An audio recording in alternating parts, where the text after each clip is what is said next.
le défi auquel on fait face, c'est que les autres pays qui sont sources de demandeurs d'asile ont déjà le prérequis d'avoir un visa avant d'entrer au pays. Donc, c'est encore une question de regarder comment ce visa se fait accorder, travailler avec les pays en question, là où il y a des abus, pour vraiment enrayer à la source les gens qui utilisent et abusent de cet accord de visa, mais c'est plus difficile. Réimposer un visa, ça n'a pas été facile, ça a pris beaucoup de travail, mais de peaufiner le processus d'accord d'un visa avec un pays avec lequel on peut avoir des accords de libre-échange, etc., c'est plus difficile. Donc, le travail se fait.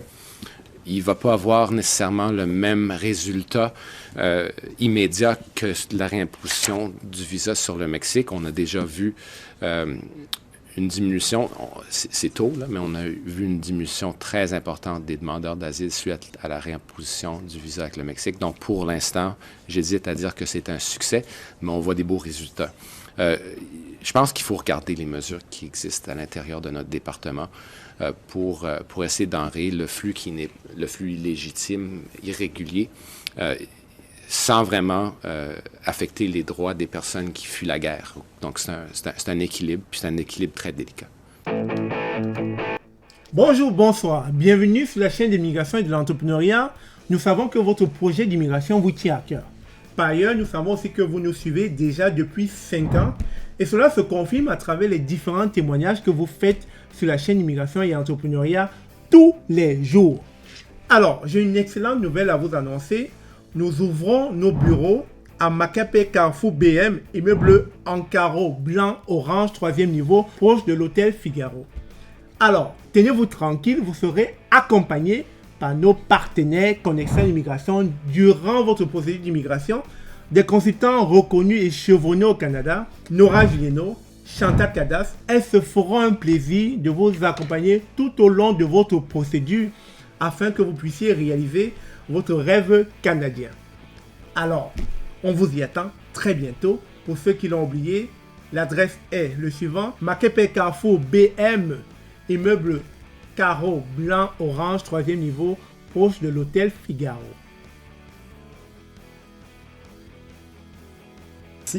Si vous pouvez me préciser dans la prochaine réponse à quel pays vous faites référence exactement. Puis, d'autre part, je vous écoute, puis M. Boissonneau l'a abordé, mais surtout, ça a été surtout abordé en anglais. Donc, avez-vous l'impression que les employeurs embauchent des travailleurs étrangers pour payer des salaires moins élevés que des Canadiens, un peu comme du cheap labor? Puis en même temps, est-ce que vous ne craignez pas les conséquences sur la croissance économique?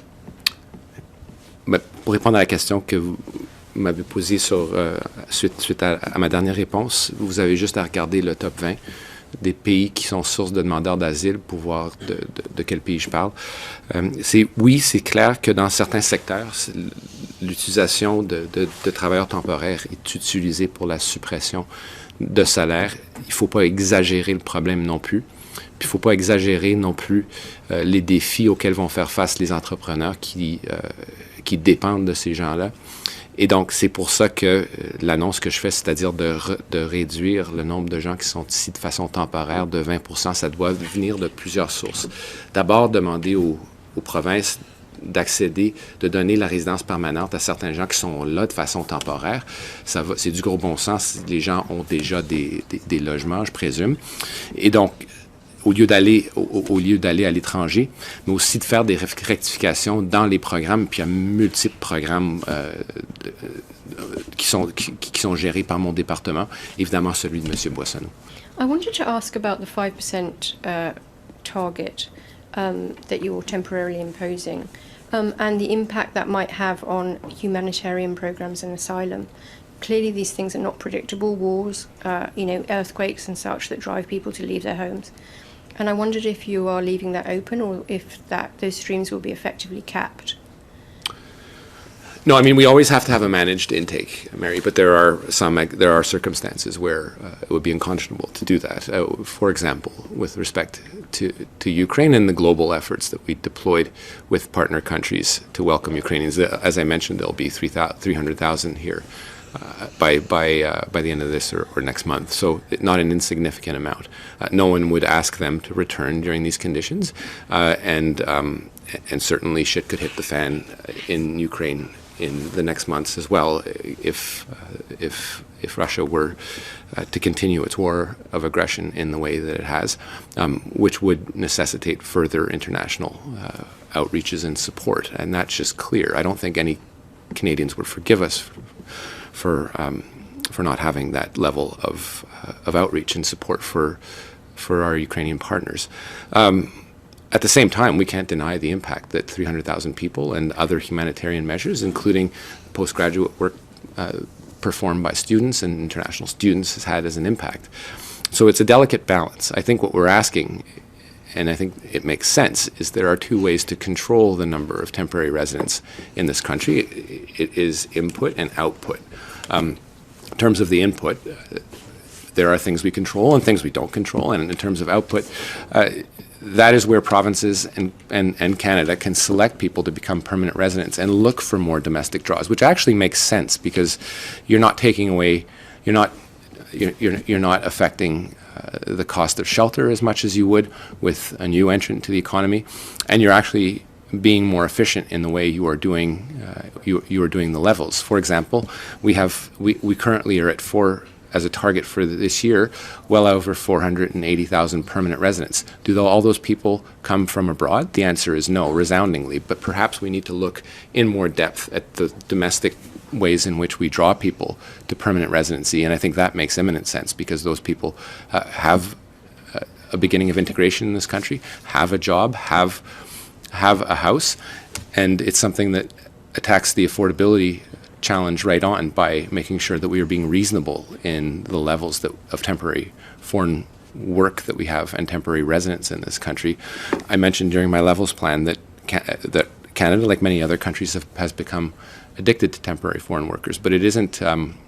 It is a more complex story than simply saying that, and the example of our humanitarian pathways is just one. Oui, bonjour. Monsieur Miller, vous dites que vous allez rencontrer les provinces au mois de mai, mais est-ce que vous en avez déjà parlé avec elles de ce nouveau programme-là ou est-ce qu'elles l'apprennent en même temps que nous aujourd'hui? Savez-vous si elles sont d'accord et avez-vous peur que ça bloque? D'un, j'ai évidemment, en ce qui a trait à ma province, le Québec, on a entendu sur la place publique, évidemment, le désir de vouloir réduire le nombre de gens qui sont au Québec de façon temporaire. Donc, c'est bien reçu, bien compris. Évidemment, en Ontario, les gens le comprennent bien. On va en parler. C'est une annonce qu'on fait aujourd'hui suite au constat qu'on fait et que les économistes ont fait quant au niveau de gens qui sont de façon temporaire, la façon dont ça attaque et affecte l'abordabilité. Donc, ce qu'on fixe aujourd'hui, c'est une cible, mais c'est une cible qui sera à gérer avec les provinces en assumant leurs responsabilités. Les gens qui sont ici, évidemment, de façon temporaire, c'est pour travailler dans les économies provinciales. Évidemment, il y a une question de responsabilisation et c'est de quoi les États généraux qu'on a convoqués pour le mois, dans le mois et demi à suivre. C'est quelque chose, ça va être la matière de cette discussion avec bien d'autres, évidemment, l'impact des demandeurs d'asile, comment bien fixer nos niveaux en concertation avec les provinces, ce qu'on fait déjà. Et pour ce qui est du Québec, je rencontre notamment la ministre Fréchette la semaine prochaine. Pour justement la manière dont ça va s'appliquer au Québec, est-ce que vous comptez toucher au traitement simplifié? Bien, ça sera à décider avec Québec. On va leur en parler. C'est clair que, surtout dans les enjeux qui ont été soulignés par le ministre Boissonnault, il y a des impacts qui se font sentir au Québec. Le Québec n'est pas un exemple de certaines tendances qui existent à travers le pays. Et donc, il va falloir s'en parler. Là, c'est une question, évidemment, la bonne volonté de vouloir réduire le nombre de gens qui sont ici de façon temporaire. Il y a une question de responsabilisation en ce qui a trait à la façon dont on le fait. Est-ce qu'on accepte plus de gens ici de façon permanente? Est-ce qu'on embauche des gens qui sont déjà ici? Est-ce que ces gens-là vont être embauchés de façon temporaire aussi ou d'autres parties de la province? Là, je spécule, mais c'est clair qu'il va y avoir le besoin d'avoir les mêmes cartes sur la table avec Québec pour qu'on puisse prendre des bonnes décisions politiques ensemble. Bonjour, M. Miller. Toujours sur la cible de 5 si je comprends bien, vous allez avoir le sommet au mois de mai. Ça va être finalisé quelque part à l'automne. Pourquoi est-ce que vous l'annoncez aujourd'hui, avant les consultations et non pas à l'automne?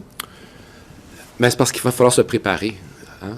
C'est pas une question de ministre qui se présente au podium pour faire des annonces. Ça va prendre des sous-ministres, des fonctionnaires pour pouvoir travailler ensemble pour avoir des états généraux, un sommet qui va être productif. Très franchement, les sommets où les gens font des énoncés et puis rentrent chez eux en se donnant une tape sur le dos, là, ça me tente pas. Je veux quelque chose de productif. Je veux qu'on puisse sortir nos discussions avec mes collègues des provinces avec des objectifs, des résultats, peut-être des points à suivre.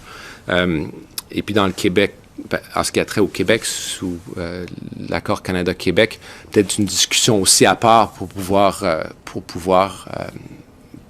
régler nos enjeux qui sont spécifiques au Québec. Et donc, ça prend une certaine préparation, ça prend des objectifs, ça prend un énoncé du gouvernement fédéral quant à nos objectifs, mais la façon de le faire, puis la responsabilisation des provinces et du fédéral en même temps, ça va être à discuter, puis pas nécessairement sur la place publique. Il y a beaucoup de programmes dans l'IRCC, il y a beaucoup de programmes dans les gouvernements provinciaux. Ceux qui sont les plus efficaces, je pense qu'on devrait les appuyer, puis ceux qui sont moins productifs, peut-être les montrer la porte. Donc, c'est une question de coordination et c'est un peu ça qu'on vise. Donc, c'est bien de l'annoncer d'avance, c'est bien d'annoncer des objectifs, mais je pense que les Canadiens et les Québécois veulent des résultats concrets.